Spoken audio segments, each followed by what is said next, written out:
My thumb slips. That is all it takes. One slip, 1/2 second of my finger landing a centimeter to the left of where it should have landed, and the photo I took for my sister goes somewhere it was never supposed to go. I am standing in the small bathroom down the hall from the finance department, my shirt pulled up under my chin, my other hand resting on the round, taut curve of my belly when I take the picture. 26 weeks. My skin stretched tight and glowing in the fluorescent light, a faint silvery line beginning to trace itself beneath my navel.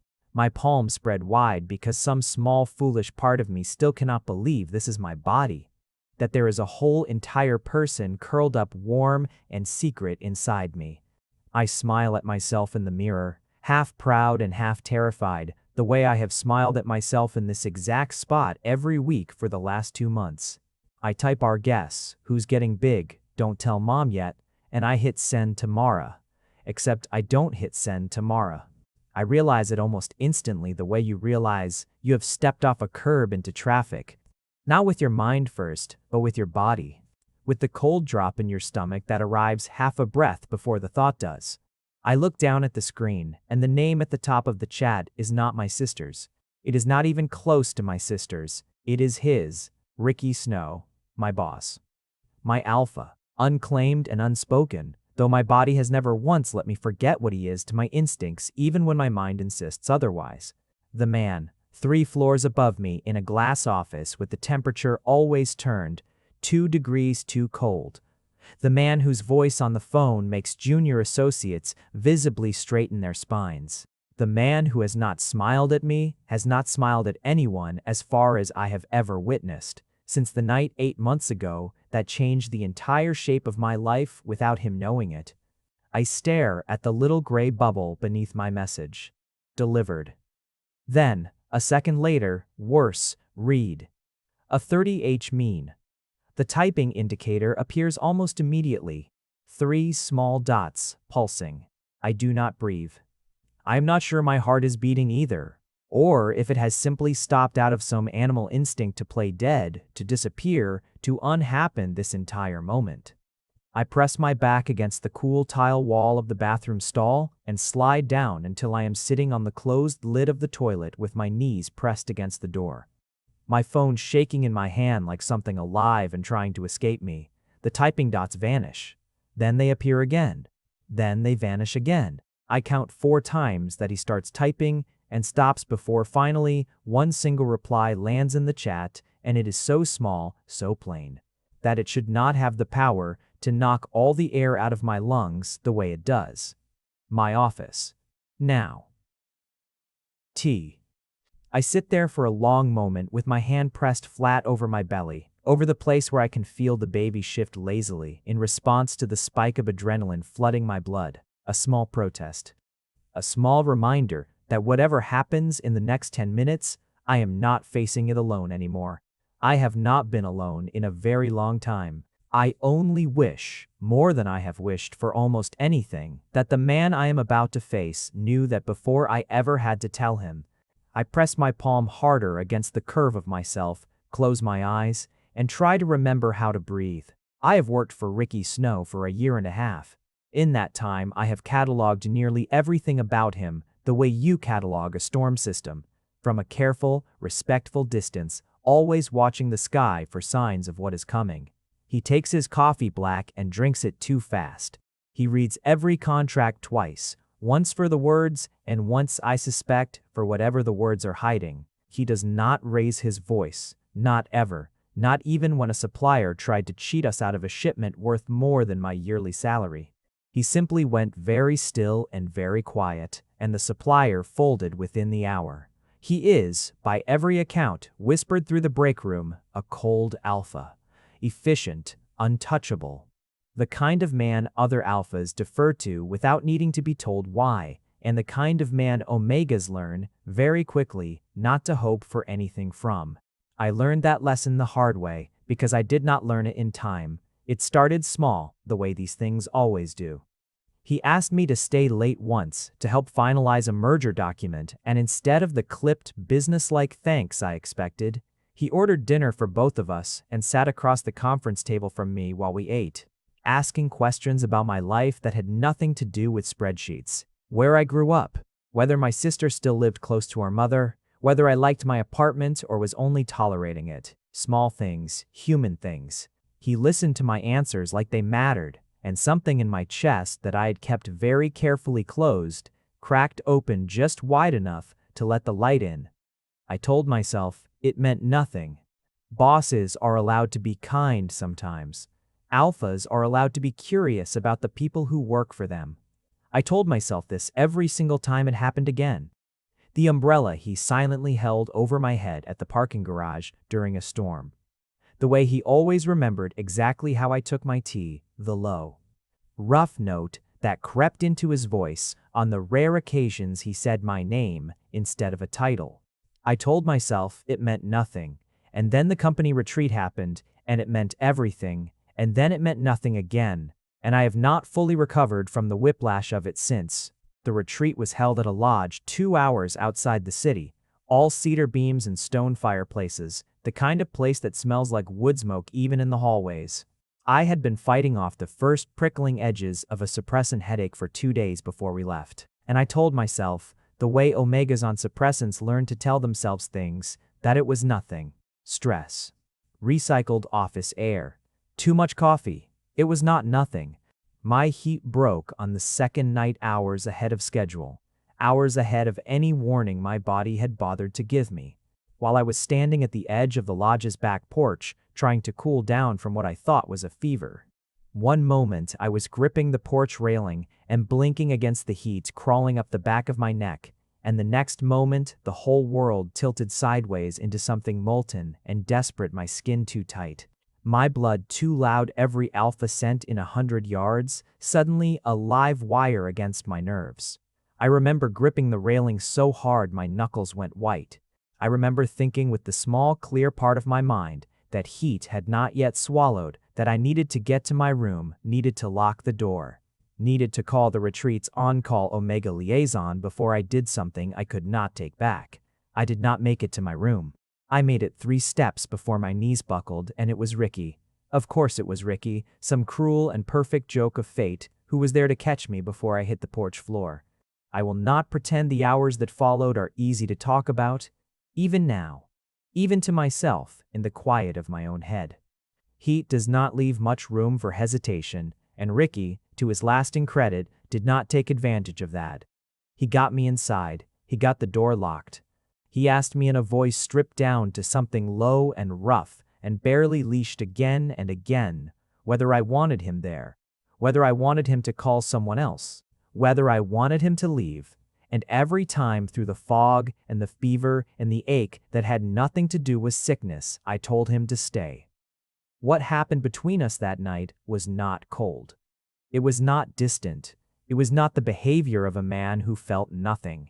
He held me like I was something precious and breakable and fiercely wanted all at once. He murmured my name against my skin like it was the only word he knew. He wrapped himself around me afterward, in the brief, clear-headed lulls between waves, and pressed his mouth to my temple, and for the first time since I had known him, Ricky Snow did not feel untouchable at all. He felt like a man who had been holding something back for a very long time, and had finally, helplessly, let it go. I fell asleep near dawn, believing, foolishly, that something in both of us had changed for good. I woke up alone, not abandoned, in the woods alone. He had left a note, brief and businesslike, saying he had gone to arrange for the liaison to check on me and to make sure breakfast was sent up. But when I saw him again that afternoon, in the lodge's main hall surrounded by the rest of the executive team, he was a different man entirely. Jaw set. Eyes cool and flat and fixed somewhere just past my shoulder whenever I was in the room. He spoke to me exactly once for the remainder of the retreat to confirm a scheduling detail, and his voice held all the warmth of a man reading from a script. I told myself he was embarrassed. Ashamed even, though he had done nothing wrong. I told myself alphas are taught from birth that losing control, even in the single most understandable circumstance there is a kind of failure they cannot forgive themselves for. I told myself he needed time. He needed more than time. In the weeks that followed, He needed distance so absolute that he began routing requests through his assistant that used to come to me directly.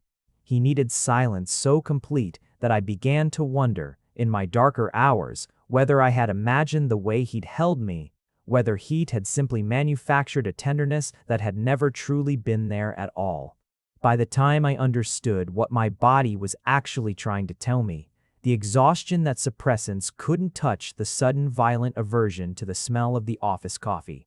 The two blue lines on a test I bought at a pharmacy on the other side of the city, far from anyone who might recognize me.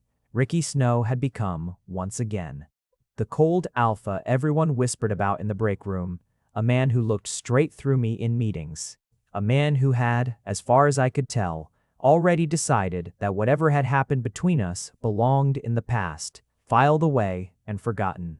I did not tell him. I told myself 100 different reasons why not, and every single one of them was really just the same fear wearing a different coat, that if I told him I would watch him decide in real time, that I was a complication he regretted, that I would hand him the one piece of information that could turn a night he clearly wanted to forget into an obligation he would resent for the rest of his life. I could survive being unwanted. I was not sure I could survive watching him resent the child growing inside me, so I kept it. I kept it the way you keep a secret that is slowly, physically changing the shape of your body. Carefully at first, and then with growing desperation, as loose blazers stopped being enough. As I started timing my trips to the break room around who else was in the building, as I began wearing my coat indoors on the excuse of being cold even in the height of summer. For 6 months, I hid an entire person from the man who had helped make him. The selfies started as something small, almost accidental themselves. My sister Mara had asked, back in the 2nd month, for updates. Real ones, not just my voice on the phone insisting I was fine. "I want to see him growing," she'd said, "even if you won't let anyone else know he exists yet." Cart. So every week, in that same bathroom mirror, I documented what I could not say out loud to anyone else in my life. The first photo where the curve was barely visible, more suggestion than fact. The one at 4 months where I'd laughed so hard at my own reflection that I'd had to sit down. The one last week, where I had written, only half joking, "He's got your stubbornness already, kicks every time I try to nap." It became a ritual that held me together on the days when hiding felt less like caution and more like grief. A private thread of proof sent to the one person who already knew that this was real. That I was not imagining the weight of it, that somewhere beneath the loose sweaters and the careful excuses, something extraordinary was happening to me. Mara's name and Ricky's name do not look anything alike. I want that understood, because in the weeks since, I have turned this moment over so many times searching for a reasonable explanation, and the truth is almost embarrassingly small. 2 days earlier, Ricky had messaged me about a quarterly report, and out of habit I had left his name pinned to the top of my recent contacts. My phone cheerfully, unhelpfully auto-completing the way phones do, had suggested his name first when I opened my messages with my thumb already halfway to sending my mind 3 other places at once. My body simply tired in the particular bone-deep way that only late pregnancy delivers. 1 slip, 1 centimeter, 1 entire life laid bare to exactly the person I had spent 6 months protecting it from. I sit on that closed toilet lid for another full minute after his reply arrives, my thumb tracing slow, useless circles over the screen as though I could somehow will the message backward through time. Then I hear my own voice, small and steady in a way the rest of me does not feel, say out loud to the empty bathroom, "Okay, okay." Not because anything about this is okay, but because there is no version of the next 10 minutes where I do not walk up those 3 floors and face him. I have imagined this conversation 100 different ways in the quiet of my apartment at 2 in the morning, rehearsed 100 different openings, and not one of them involved a bathroom mirror and an autocomplete error. But grief and fear do not usually announce themselves on a schedule that suits us. They arrive exactly when they arrive. I stand. I smooth my shirt back down over the curve I have hidden for 6 months, feeling it settle against me like something has decided, on its own, that hiding is finished now. I splash cold water on my face, look myself dead in the eye in that same mirror, and go to face the man I have loved, quietly, foolishly, entirely, since long before he ever touched me. The elevator ride to the executive floor takes 11 seconds. I have counted them before, on ordinary days, back when the only thing waiting for me up there was a stack of contracts and a man who barely looked at me. Today, the 11 seconds stretch out like taffy, long enough for my mind to run through every possible version of what waits behind his door. Anger, disgust, the particular, quiet cruelty of a man deciding I had trapped him on purpose. Worse than any of those, indifference. A cold request that I clear out my desk by the end of the day, delivered in the same flat voice he uses to decline a vendor's proposal. The doors open. The hallway is empty, the way it usually is up here, all glass walls and hushed carpet, and I can see straight through to his office at the far end, where the door stands open and he is standing at the window with his back to the room, hands braced against the sill shoulders, rigid in a way I have never once seen them. I make myself walk the length of that hallway without stopping. Every step feels like it costs something. By the time I reach his doorway, my hand has found its way without permission back to the curve of my belly. An old instinct, protective and useless, as if my palm alone could shield either of us from what is about to happen. "Close the door," he says, without turning around. I close it. The click of the latch sounds enormous in the silence that follows. For a long moment, neither of us says anything at all. I watch his shoulders rise and fall with one slow breath, and then another, and I realize with a small shock that cuts straight through my fear, that he is not looking at me because he cannot make himself look at me yet. Ricky Snow, who has stared down furious board members and cutthroat competitors without so much as blinking, cannot turn around and look at me. "How far along?" he says finally. Not a question, not really. A demand dressed up as one, low and rough, aimed at the window instead of at me. 26 weeks, I say.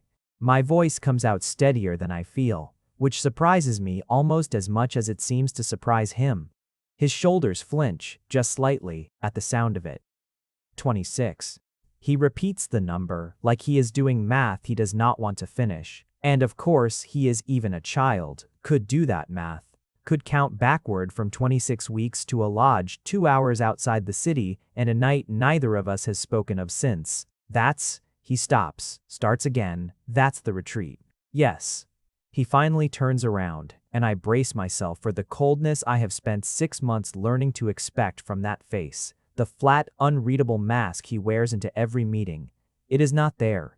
What is there instead is something I have no ready name for. His eyes moving over me, over the shape of me that I am no longer hiding under my coat, with an expression so raw and so unguarded that I feel it land in my chest like a physical blow, shock, disbelief.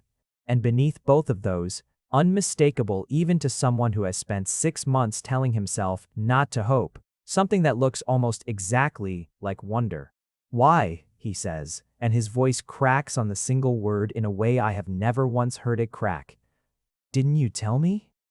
There are so many answers to that question that for a moment I cannot find any of them. I settle, in the end, on the truest one, the one I have never said out loud to anyone, not even to Mara in our late-night calls. "Because I watched you decide it never happened," I say, the morning after. I watched you look straight through me like the last 6 months hadn't, like that night hadn't. I have to stop and breathe, my hand pressing harder against my belly, steadying myself against the ache of finally saying this.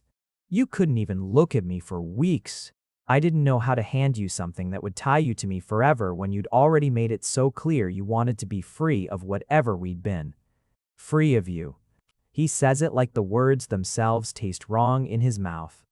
"You think I wanted to be free of you? You disappeared, Ricky. You routed my requests through Dana so you wouldn't have to talk to me directly. You looked at me across the conference table like I was a stranger." Quick pause here. If you want to watch our videos early with 0 ads or get access to exclusive videos, our Patreon has you covered. Link in the description. Alright, back to where things get interesting. He crosses the room in 3 strides, and I have half a second to brace myself before he stops close enough that I can smell the clean, familiar edge of his cologne. Close enough that the alpha in him, the part of him I have spent 6 months trying to convince my omega instincts to stop reaching for, presses against my senses like warmth from a fire. His hands come up, hover in the air an inch from my shoulders, uncertain in a way that undoes something in my chest, and then, very carefully, as if I might shatter, he sets them there. I disappeared, he says, because I woke up that morning and understood all at once exactly how much I wanted to stay. Not just that night, not just the heat, you. His thumb moves against my shoulder, small and unconscious, like he cannot help it. I have watched alphas in my family destroy omegas by wanting them too much, too fast, by making decisions for them before they'd had the chance to decide anything for themselves. My own father did it to my mother. I told myself the kindest thing I could do, the only decent thing, was step back before I became one more alpha who took an omega's choices away from him because I couldn't control what I felt. So instead, you made me feel like nothing, I say, and my voice breaks on the last word. 6 months of loneliness finally cracking through the careful composure I walked in here wearing. You made me carry this by myself because you were afraid of wanting me too much? I know how that sounds. His hands tighten, just slightly, on my shoulders. I know it sounds like cowardice, dressed up as restraint. Maybe it was. I don't have a version of this that makes me look like the man I want to be, John. I only have the truth, and the truth is that I have thought about that night every single day since it happened. And I have hated myself every single day for not knowing how to walk back across the distance I put between us without frightening you further. I search his face for the flat, unreadable mask I have learned to expect, and it simply is not there. What is there instead is a man laid open, uncertain, holding himself very still, the way people hold themselves still around something they are afraid of breaking. There's a child, I say quietly. Our child. I need you to understand that before anything else gets said in this room. I am not telling you this because I want something from you. I built a whole life around the plan of doing this alone. I need you to know that whatever you decide right now, I will be all right. Something shifts in his expression at that. Grief, maybe, or something close to it. And his hand comes up, slow and careful, and settles over mine where it still rests against the curve of my belly. I don't want you to be all right alone, he says. I want to know him. I want to know you. I have wanted that since the morning I was too much of a coward to say it. I do not know what to do with a sentence like that. I have spent 6 months building careful walls around exactly this hope, brick by brick, because I could not survive wanting it and losing it twice. But then beneath both our hands, the baby shifts. A slow, deliberate roll that I have felt 100 times alone in my apartment and never once shared with another living soul, and I watch Ricky's whole face come apart. Was that? His voice has gone rough, almost boyish, stripped of every ounce of the cool authority he wears like armor to every meeting in this building. Was that him? That's him, I say, and something in my chest that has been clenched tight for 6 months finally, carefully, begins to loosen. He does that when I get upset. Or when I laugh too hard. Mara thinks he's going to come out stubborn. He already sounds like he takes after you. Ricky's hand spreads wider over the curve of me, reverent, careful, like he is memorizing the shape of something he cannot quite believe is real. Is this all right? You already asked me that once tonight. I intend to keep asking, he says, and for the first time since I have known him, I watch the corner of his mouth curve into something that is almost, unmistakably, a smile. I have a great deal of ground to make up. We do not solve everything in that office, that first night. 6 months of silence does not unravel in a single conversation, no matter how honest. But when I finally leave his office, it is not through the door I came in fearing I would be walking out of alone. He walks me down to my car himself, one hand resting light and careful at the small of my back, and when he opens the door for me, he pauses, searching my face like he is asking permission for something he has not yet found the courage to name. "Dinner," he says instead. "Not a meeting, not a courtesy. I would like to take you to dinner if you'll let me. And I would like to spend the rest of this pregnancy proving to you that the man who held you through your heat was not a stranger wearing my face. He was me. He has always been me. I only forgot, for a while, how to let you see him. I say yes before I have fully decided to, the words slipping out on an exhale like it has been waiting behind my teeth for 6 months. Driving home that night, my hand resting on my belly, I let myself feel something I have not allowed myself in a long time. Hope.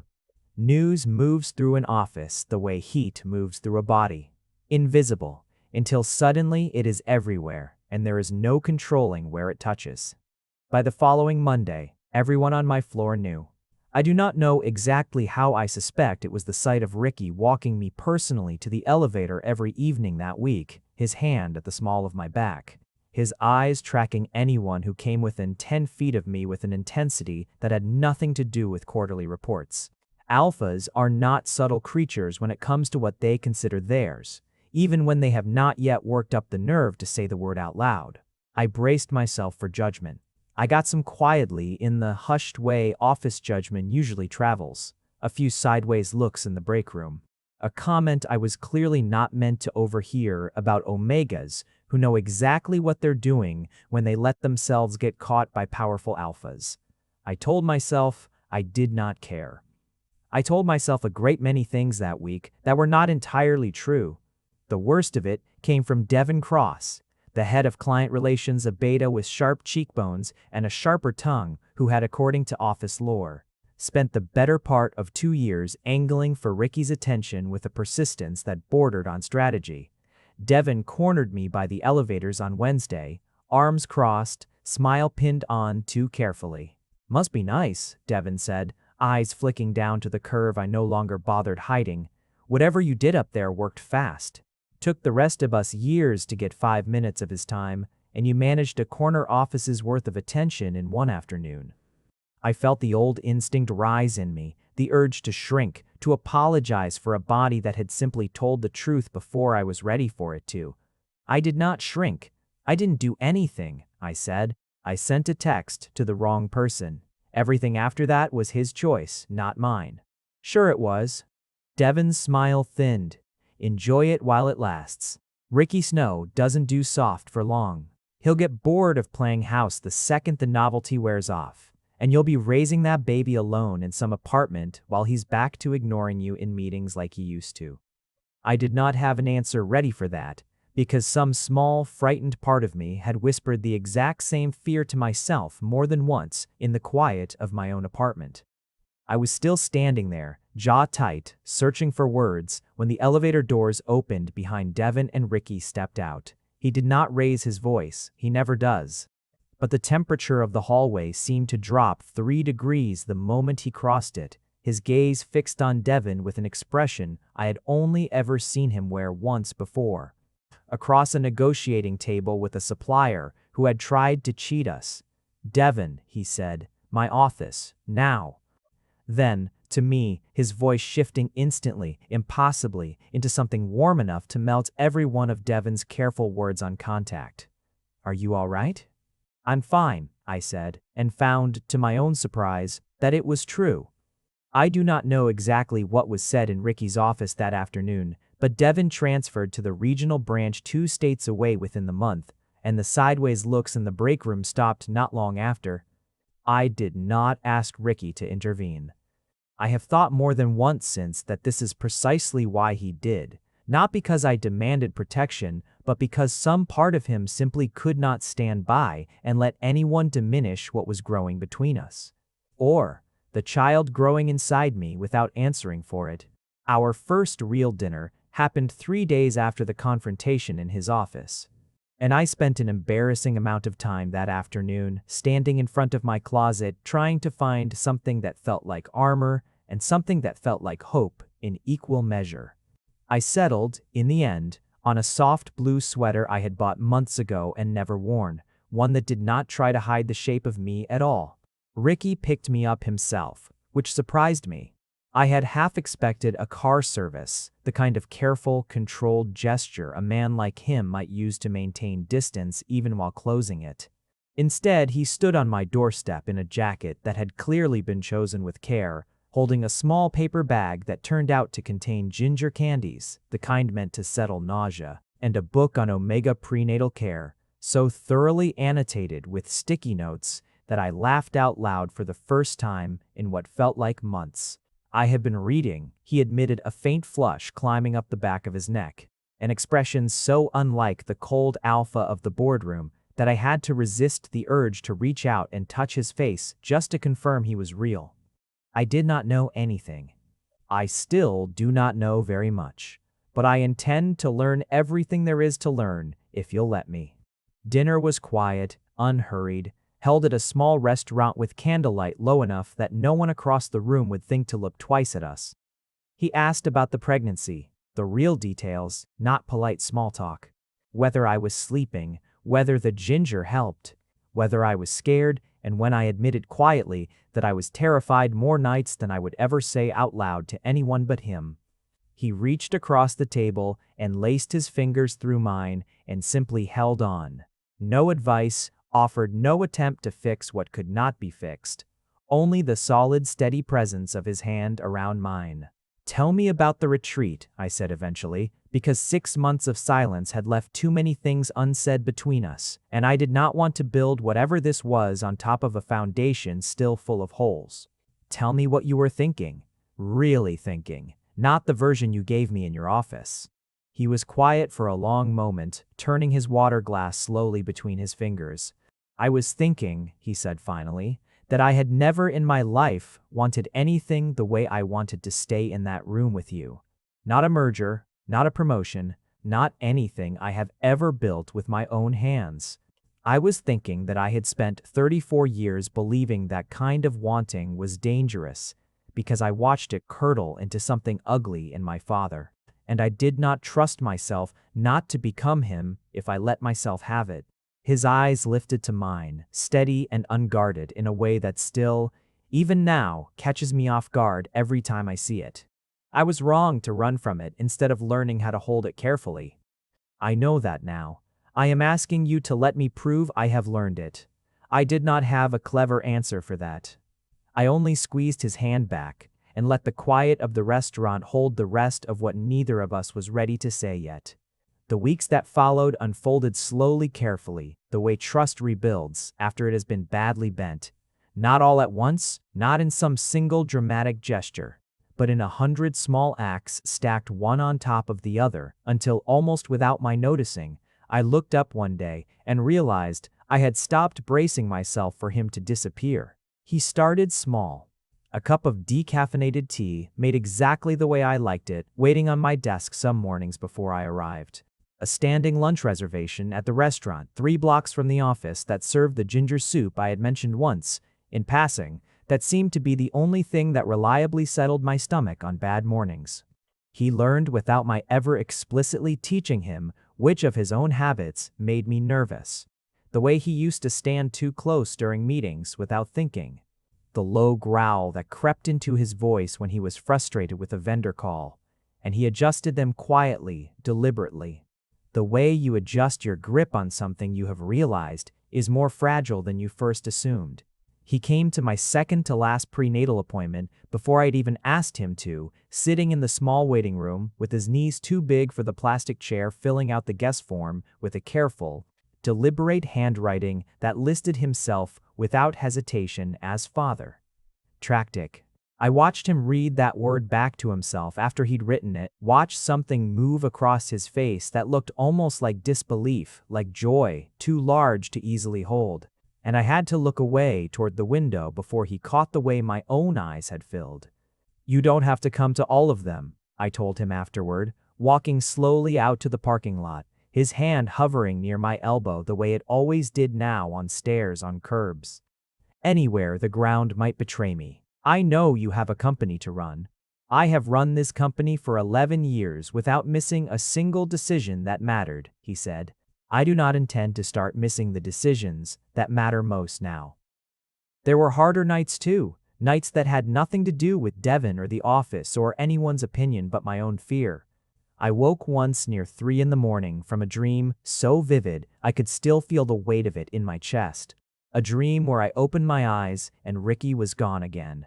The cold, distant stranger from the weeks after the retreat, standing in my doorway instead of the man who had spent the last month proving hour by hour that he meant to stay. I called him without fully deciding to, my voice shaking, and he answered on the second ring, already half out of bed by the sound of it, asking only where I was and whether I needed him to come. "I'm fine," I said, embarrassed already, the fear draining out of me now that his voice was in my ear. "It was just a dream. I'm sorry, it's the middle of the night, I shouldn't have." "John." His voice was quiet, certain, cutting straight through the apology I was building. "You can call me at any hour for any reason, including no reason at all beyond needing to hear that I am still here. That is not an inconvenience. That is the entire point of what I am trying to build with you." He stayed on the phone with me until I fell back asleep, his voice low and steady in my ear, and when I woke the next morning, there was a message waiting. Sent at some point in the small hours, "Still here. Always going to be here. Sleep well." I began, slowly, carefully, to believe him.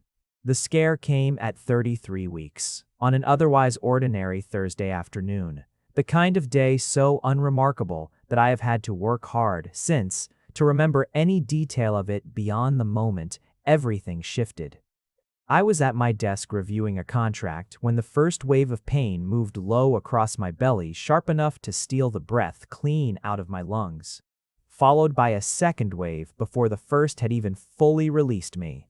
I do not remember deciding to call him. I remember only that my phone was suddenly in my hand, his name already on the screen, my voice coming out in a thin, frightened register I barely recognized as my own. "Something's wrong," I managed. "It hurts, Ricky, it hurts, and it's too early. It's too early for this."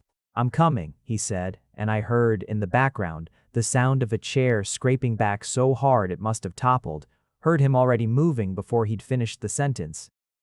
"Don't move." "I mean it, John. Stay exactly where you are. I am 3 minutes away." He made it in 2. I do not remember much of the drive to the hospital beyond the white-knuckled grip of his hand around mine at every red light, his other hand steady on the wheel. His voice, a low, continuous murmur of reassurance that I clung to like a rope thrown across dark water. I remember the fluorescent lights of the emergency room, the cold gel of the monitor against my skin, the agonizing wait for the sound of a heartbeat that felt like it stretched on for 1,000 years before it finally, mercifully filled the room, strong, steady, exactly where it was supposed to be. Braxton Hicks contractions, the doctor said, eventually brought on by dehydration and the stress of a long week. Nothing to worry about so long as I rested, so long as I drank more water than I had apparently been drinking, so long as I did not push myself the way I had clearly stubbornly been pushing myself. Not labor, not danger, not really, not in the end. But for the 20 minutes before the doctor said any of that, neither Ricky nor I knew that, and I do not think either of us has fully recovered from those 20 minutes even now. I looked over at him once the monitor's steady rhythm had filled the room, expecting to find relief on his face to match my own, and found instead something closer to devastation. His jaw tight, his eyes wet in a way I had never once seen them, his hands still locked around mine hard enough that I could feel my own pulse answering back against his grip. "I have never," he said, his voice raw, stripped down to something with no armor left on it at all, "in my entire life, been as afraid as I was in that car. Not once. Not in any boardroom, not in any negotiation, not in any version of my life before you." He lifted my hand to his mouth and pressed his lips against my knuckles, holding them there like he needed the anchor of it. "I love you. I should have said it weeks ago. I have been terrified of saying it too soon, of overwhelming you, of making the same mistake twice, and I nearly lost the chance to say it at all today, and none of the rest of it matters anymore. I love you, John.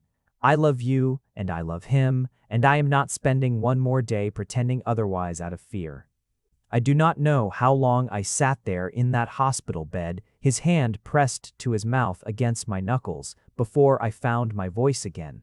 Long enough, maybe, that a nurse looked in on us twice and quietly decided not to interrupt whatever she saw passing between us.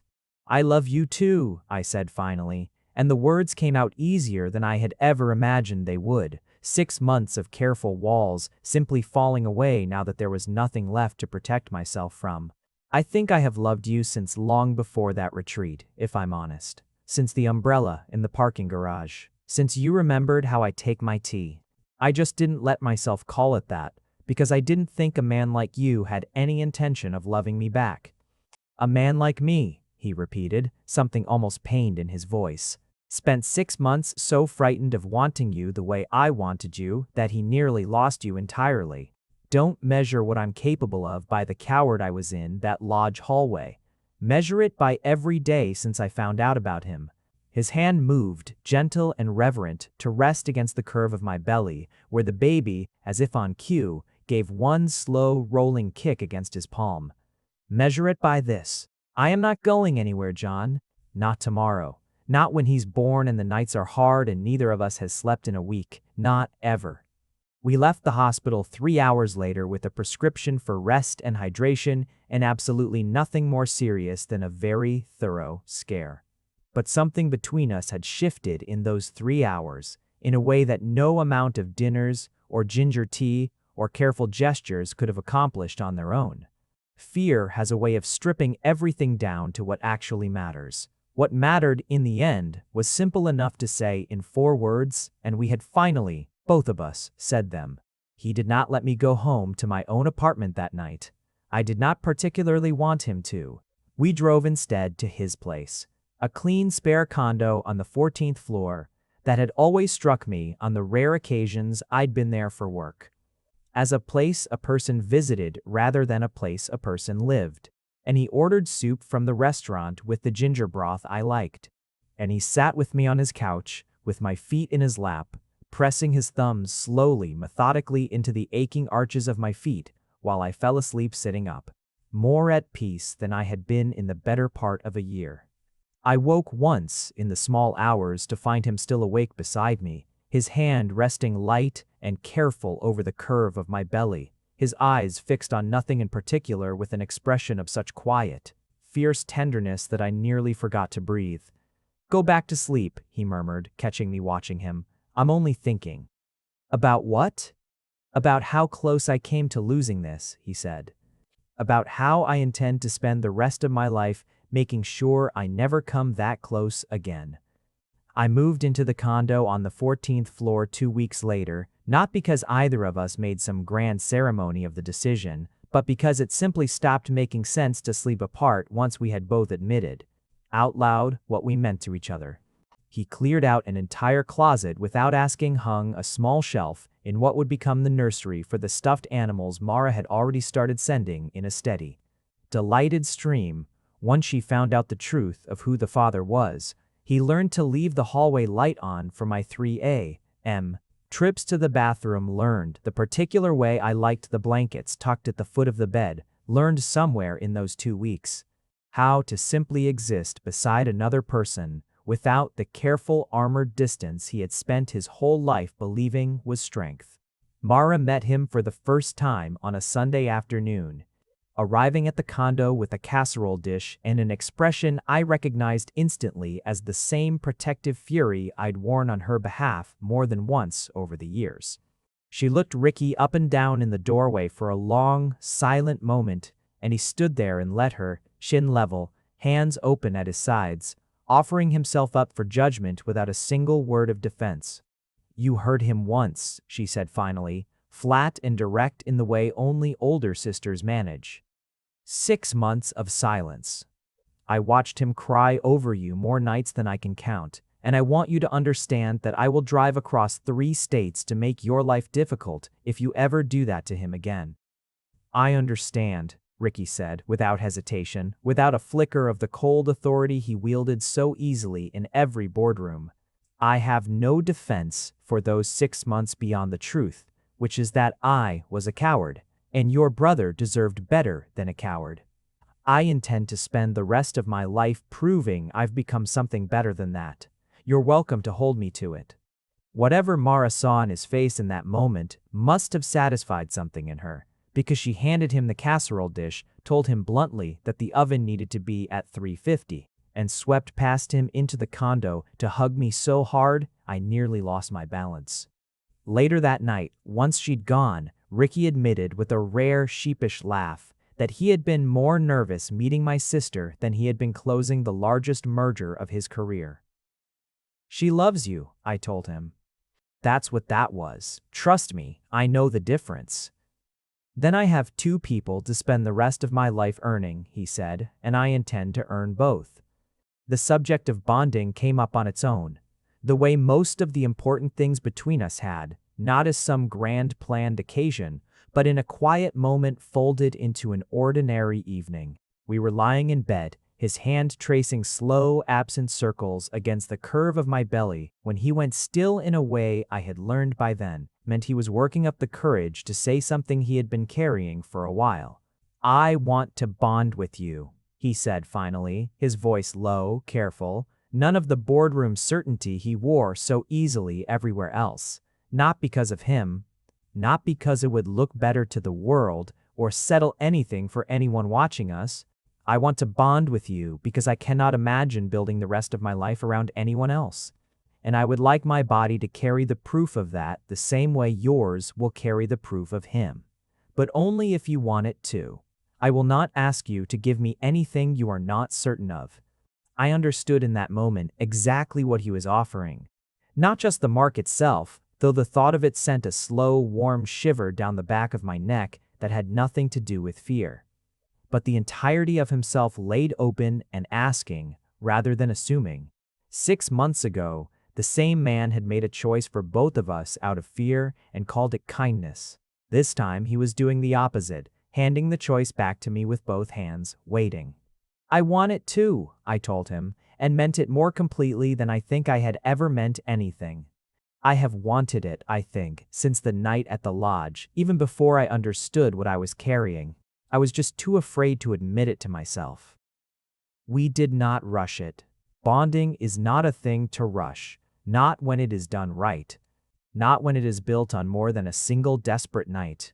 And so we waited until a quiet Saturday when Mara had come to stay the weekend and fill the condo with the particular warm chaos only she could bring, until the nursery was nearly finished. The crib assembled the small drawers full of clothes, soft enough for skin that had not yet touched open air.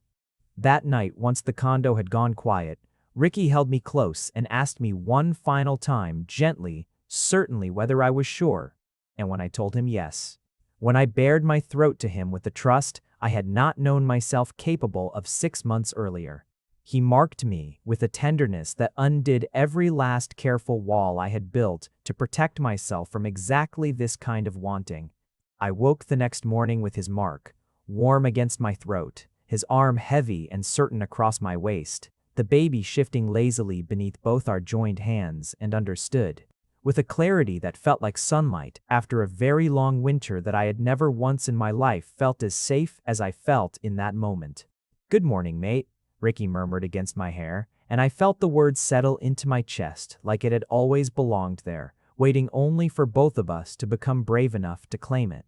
He proposed 3 weeks later, on an evening so quietly ordinary that I nearly missed the moment entirely. We were in the kitchen, and I was standing at the counter chopping vegetables I no longer had a clear view of, past the enormous curve of my belly, laughing at something absurd he'd said about the assembly instructions for the bassinet, when I turned around and found him down on one knee on the kitchen tile, a small velvet box open in his palm, his expression a mixture of nerves and certainty that I do not think I will ever forget for as long as I live. I had a speech prepared, he admitted, a rare flush climbing up his neck. Something about mergers and boardrooms and building a life the way you build a company, brick by careful brick.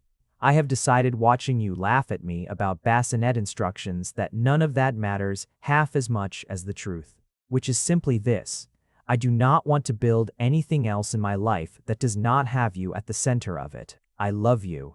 I loved you before I understood what love was supposed to feel like, and I intend to keep loving you long after either of us has forgotten what it felt like not to. Marry me, John. Let me spend the rest of my life proving that the man in that lodge hallway, the one who couldn't look at you, is gone for good." I said yes with a vegetable knife still in my hand and tears streaming freely down my face, and he laughed. A real laugh, open and unguarded. The kind I had heard perhaps 3 times in the entire year and a half I had known him before that retreat, and picked me up careful of the belly between us, and spun me once around the kitchen before setting me back down with the gentlest care, as though he had only just remembered mid-celebration exactly how precious the cargo he was spinning around actually was. We decided without much discussion to wait until after the baby arrived to actually marry. There would be time enough for that, we agreed. Time enough for a proper ceremony with Mara standing beside me, and whatever family Ricky still spoke to standing beside him once we were not both quite so consumed with counting down the final weeks. For now, the ring sat on my finger like a promise already being kept, and that felt like more than enough. Labor started 4 days past my due date in the middle of the night. With a slow, persistent ache that built so gradually, I did not fully trust it was real until I woke Ricky at 2 in the morning to tell him calmly at first, and then with rapidly diminishing calm, that I thought this might actually be happening. He was out of bed before I had finished the sentence, moving through the condo with the same focused, efficient certainty he brought to every crisis at the office. Except this time his hands shook slightly as he zipped the hospital bag we had packed and repacked at least 4 times over the last month, and his voice, when he called ahead to the hospital, carried a note of barely restrained emotion that no boardroom had ever heard from him. The hours that followed blurred together now into something more feeling than memory. The particular white-hot rhythm of contractions building on top of each other, the low, steady murmur of Ricky's voice in my ear, counting me through each one. His hand locked around mine so tightly I am fairly certain I left marks. I remember him pressing cool cloths to my forehead. Remember the particular tenderness in his voice, even as I snapped at him more than once out of sheer exhaustion and pain. Remember him simply absorbing every bit of it, without complaint, murmuring only that I was doing beautifully, that he loved me, that we were so close, almost there. I remember the moment itself less as a single instant and more as a held breath finally released. The sudden, shocking silence after so many hours of effort, and then breaking that silence, a thin, furious wail that was, without question, the most beautiful sound I had ever heard in my life. "He's here," the doctor said, and then the baby was on my chest, small and slick and impossibly perfectly real, his tiny fist already working its way free of the blanket to press against my collarbone, and I heard Ricky make a sound beside me that I had never once heard from him before. Something raw and broken open, half laugh and half sob. The sound of a man whose careful walls had finally, completely, come all the way down. "He's perfect," Ricky said, his voice thick, his hand hovering over the baby like he was afraid to touch something so small, so newly real. "John, look at him. He's perfect." "He has your nose," I managed, laughing and crying in equal measure, exhaustion and joy tangled together into something I had no better word for than simply overwhelming. "Poor thing. I'm sorry, little one. I really am." Ricky laughed. That same rare, unguarded laugh I had first heard over the vegetable knife in our kitchen, and leaned down to press his mouth first to my forehead, and then, with a care so gentle it nearly undid me all over again to the crown of our son's head. "Welcome," he murmured, "to both of us at once, to the rest of our lives." We named him Elias, a name that had come to us both independently, weeks apart, without either of us knowing the other had been quietly turning it over in the dark. Elias Snow. Jimenez, 7 pounds 2 ounces, born at 5:47 in the morning, with a full head of dark hair and a set of lungs that made it abundantly clear, from his very first breath, exactly whose stubbornness he had inherited. 6 months later, on a warm afternoon in a garden, Mara had spent an entire weekend helping us decorate. I married Ricky Snow in front of a small crowd of people who mattered. my sister standing beside me in a dress, the exact blue of the sweater I had worn to our first dinner, Ricky's mother. Softened and tearful, holding Elias against her shoulder in the front row, a handful of coworkers who had watched the whole quiet unraveling of our story from a careful distance and had somewhere along the way started rooting for us without either of us fully noticing. I stood at the end of that garden aisle and watched Ricky Snow, the cold alpha, the untouchable executive, 3 floors above the rest of us, the man an entire office had once whispered about in hushed, wary tones, watch me walk toward him with an expression so openly, helplessly full of love that I heard more than one person in the small crowd audibly catch their breath. You once told me, I said, when it came time for the vows we had written ourselves, that you spent your whole life afraid of wanting something too much. I want you to know that I am glad, every single day, that you let yourself want me anyway. I am glad for the accident that sent you a photo I never meant for your eyes, because it cracked open a door neither of us had the courage to open on our own. And on the other side of it was this. Was him. I glanced down at Elias, gurgling contentedly against his grandmother's shoulder, and felt my voice catch. I love the man who held me through my heat with more tenderness than I knew an alpha was capable of. I love the man who read an entire book of prenatal care out of fear he wouldn't know how to take care of me. I love the man standing in front of me right now, who is not cold at all and never really was. He was only waiting for someone brave enough to prove it was safe to be warm. Ricky's vows were shorter and rougher, and undid me far more completely than mine had undone him. I spent 34 years believing that control was the same thing as strength, he said, his voice thick, his hand tight around mine. You taught me, without ever meaning to, that the bravest thing I have ever done in my life was letting go of that control and trusting someone else to catch what fell. You caught all of it. You caught me. I intend to spend every day I have left proving I was worth catching. We danced that evening beneath string lights Mara had insisted on hanging herself Elias asleep against Ricky's chest in a carrier he wore with a quiet, fierce pride that still, months later, catches at something soft and unguarded in my heart every time I see it. At some point in the evening, swaying slowly to music, neither of us was really listening. Ricky pressed his mouth to my temple, the same gesture from that first heat-fevered night at the lodge. Except this time, there was nothing desperate or fevered in it at all, only warmth, only certainty, only a promise, finally, fully kept. One accidental photo, he murmured against my hair, and I could feel him smiling even without looking up to see it. I have never been more grateful for a wrong number in my entire life. It wasn't a wrong number, I reminded him, tipping my head back to look up into the face of the man I had once believed, with my whole frightened heart, I would never get to keep. It was the right person. It was always going to find its way to you eventually. I'm only glad it didn't take us any longer than it did. Outside the garden, the sun was setting slow and gold over the string lights, and Elias stirred against his father's chest, one small fist curling instinctively around the fabric of Ricky's shirt, and I stood there in the warm, settling light with my husband's arms around me and understood with a certainty that felt like coming home that every hard, frightened, lonely mile of the road that had brought us here had been worth it every single step. For exactly this. If you made it to the end, you're my kind of person. Leave a subscribe, comment down your favorite part of the story, and if you want early access to videos, exclusive content, or just want to support the channel, hit that join button right below the video. Even one member genuinely means the world to me. See you in the next one.